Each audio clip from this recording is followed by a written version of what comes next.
Buenos días a cada una. Soy la hermana Sandrita Rivera y esta semana vamos a continuar con el estudio del libro de Esther. La semana anterior estuvo nuestra hermana Celina de Meléndez y ella nos explicaba y nos enseñaba hasta el capítulo 6. Pero esta vez empezamos con el capítulo 7 y vamos a terminar el libro desde el capítulo 7, hasta el capítulo 10. Así es que vamos a hacer la lectura bíblica y después vamos a dar una breve explicación. Dice Esther, capítulo 7, versículos del 1 al 10. Dice la palabra de Dios. Fue pues el rey con Amán al banquete de la reina Esther. Y en el segundo día, mientras bebían vino, dijo el rey a Esther: ¿Cuál es tu petición, reina Esther? Y te será concedida. ¿Cuál es tu demanda? Aunque sea la mitad del reino, te será otorgada. Entonces la reina Esther respondió y dijo: Oh rey, si he hallado gracia en tus ojos, y si al rey place, séame dada mi vida por mi petición y mi pueblo por mi demanda, porque hemos sido vendidos, yo y mi pueblo, para ser destruidos, para ser muertos y exterminados. Si para siervos y siervas fuéramos vendidos, me callaría, pero nuestra muerte sería para el rey un daño irreparable. Respondió el rey Asuero y dijo a la reina Esther: ¿Quién es y dónde está el que ha ensoberbecido su corazón para hacer esto? Esther dijo: El enemigo y adversario es este malvado Amán. Entonces se turbó Amán delante del rey y de la reina. Luego el rey se levantó del banquete, encendido en ira, y se fue al huerto del palacio. Y se quedó Amán para suplicarle a la reina Esther por su vida, porque vio que estaba resuelto para él el mal de parte del rey. Después el rey volvió del huerto del palacio al aposento del banquete, y Amán había caído sobre el lecho en que estaba Esther. Entonces dijo el rey: ¿Querrás también violar a la reina en mi propia casa? Al proferir el rey esta palabra, le cubrieron el rostro a Amán. Y dijo Arbona, uno de los eunucos que servían al rey: He aquí en casa de Amán la horca de 50 codos de altura que hizo Amán para Mardoqueo, el cual había hablado bien por el rey. Entonces el rey dijo: Colgadlo en ella. Así colgaron a Amán en la horca que él había hecho preparar para Mardoqueo, y se apaciguó la ira del rey. Amán se dirigió a este banquete bastante confundido, con sentimientos contradictorios. Había recibido con gran satisfacción la invitación de la reina, pero debido a la forma en que se estaban desarrollando las cosas, había tenido que pasar por la gran vergüenza de honrar a Mardoqueo. Sin embargo, se dirigió al banquete de la reina. Y hay algo interesante de notar aquí: es que la reina todavía estaba muy nerviosa. Pensamos que ella estaba nerviosa y tenía mucha razón para estarlo, por supuesto. ¿Cómo podría hacer frente a estos dos poderosos hombres que estaban ante ella?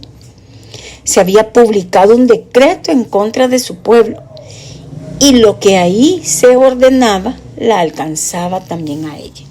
Ahora, ¿cómo iba a presentar su petición al rey?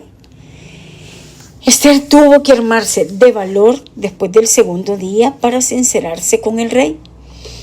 No lo pudo hacer antes, pero en ese momento estaba preparada, aunque lógicamente, ¿verdad?, bastante nerviosa.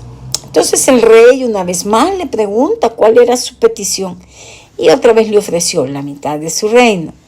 Esta era la tercera vez que el rey preguntaba a la reina sobre lo que deseaba pedirle. La revelación de Esther era terrible. Ahora el rey y Amán tuvieron que haberse sorprendido mucho, porque ninguno de ellos sabía cuál era la nacionalidad de la reina. Su petición era que su vida y la de su pueblo fueran perdonadas. Cuando Mardoqueo, su tío, la había introducido al palacio, y también cuando ella se había convertido en reina, le había recomendado que no le revelara a nadie su nacionalidad. Eso lo podemos ver en Esther capítulo 2, versículo 10. Que no dijera que ella era judía y tendría que mantenerlo siempre en secreto.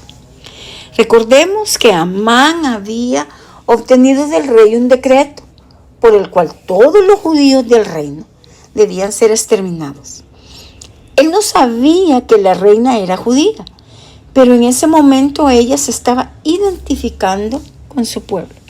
No había querido que la reconocieran como judía, pero en ese instante ocupaba su lugar con el pueblo condenado.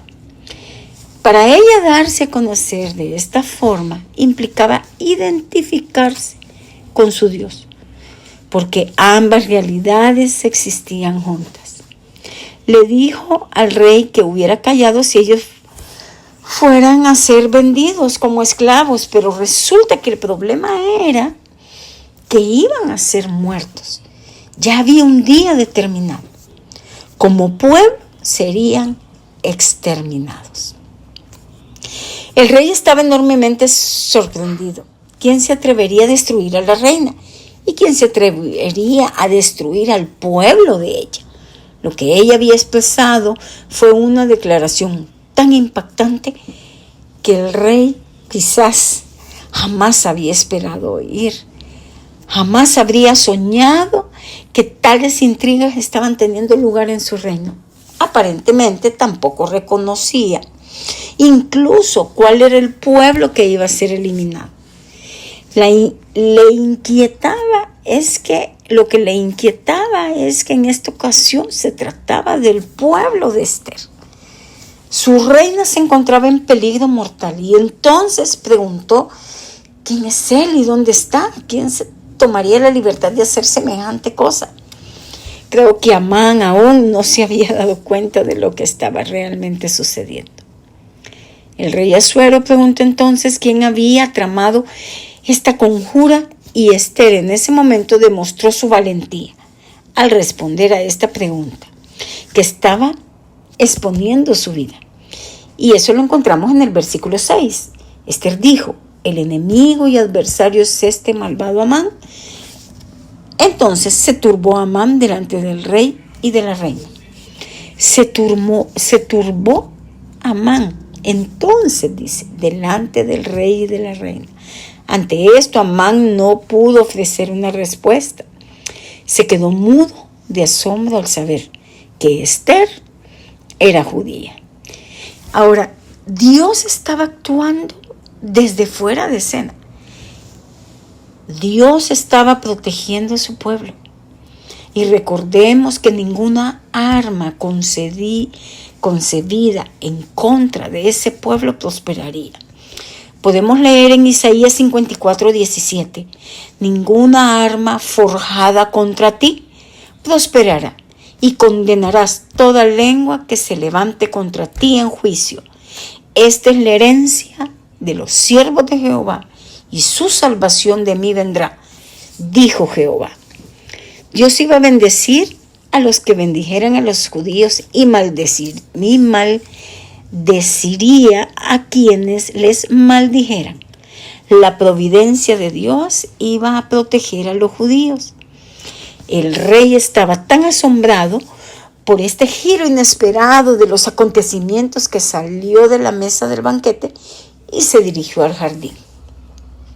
Después de todo, hasta cierto punto, él estaba implicado en este asunto. Simplemente no podía creer que Amán hiciera semejante cosa. Pero la reina había implorado y pedido clemencia por su vida a causa de Amán. Él creía a su reina, pero el rey necesitaba algún tiempo quizás para calmarse un poco y así poder pensar con claridad acerca de la situación de Esther y el caso de Amán. Ahora aquí tenemos en el escenario a Amán y a Esther.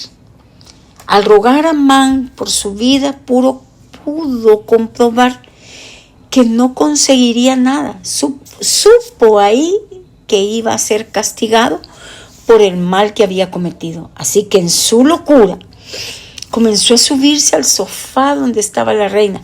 Recordemos que había la costumbre de reclinarse en una especie de sofá o diván para comer. Pero en ese momento entró el rey y al ver a Amán y a la reina exclamó: ¿querrás también violar a la reina en mi propia casa? El rey no desperdició el tiempo, así que Amán murió en la misma noche y en la misma horca que él había construido para Mardoqueo. Esta es la revelación de una gran verdad que se halla presente en toda la palabra de Dios. Pablo la enunció para los cristianos en Gálatas, esos de Galicia, en Gálatas 6, versículo 7, donde dice lo siguiente: no os engañéis, Dios no puede ser burlado, pues todo lo que el hombre sembrare, eso también segará. ¿No es interesante que la horca que Amán había preparado para ahorcar a un hombre inocente fuera la misma horca en la que él sería ahorcado? El hombre de esta historia, Amán, estaba experimentando ese mismo principio y lo aprendió de la forma más dura.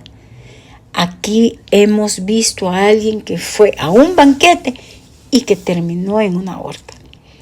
El Salmo 37, 35 y 36 dice: vi yo al impío sumamente enaltecido y que se extendía como laurel verde, pero él pasó y he aquí ya no estaba, lo busqué y no fue hallado. Pero el caso es que nosotros teníamos la misma clase de naturaleza humana que aquel hombre tenía, y esa naturaleza está en rebelión con Dios, se opone a Dios. Y estando en esa condición, cuando estábamos muertos espiritualmente, en nuestro pecado y maldad, completamente alejado de Dios, Cristo murió por nosotros, ocupó nuestro lugar en la cruz. Y si confiamos en Él, Él es nuestro Salvador y así se establece una relación con Dios. Llegamos hasta aquí este día. Gracias a todas y gracias a Dios por el privilegio que me da de llevar la palabra. Dejamos este momento en las manos de Dios y nos veremos el día de mañana con la continuación de Esther. Bendiciones.